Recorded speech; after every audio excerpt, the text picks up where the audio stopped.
Bismillah, Assalamu alaikum. Waxaan noo bilowday bishii toddobaad ee sanadka marka loo fiiriyo jadwalka ama kalandarka Islaamka. Sanadku waa 12 bilood, waxaa ka mid ah 4 bilood oo xurmo gooniye leh, waxayna kala yihiin Dulqacda oo ah bisha 11aad, Dulxijja oo ah bisha 12aad, Muharram oo ah bisha 1aad, iyo Rajab oo ah bisha 7aad.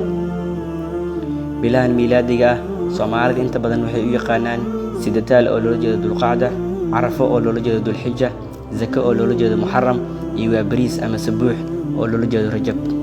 Nabi Maxamed nabadgelyo naxariis korkiisa ahaatee wuxuu ahaa mid ku duceysta ducadan marka ay soo gasho bisha Rajab.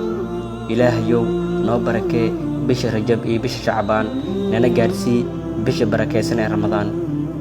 Allahumma barik lana fi Rajab wa Shacbaan wa ballagna Ramadaan. Wa ma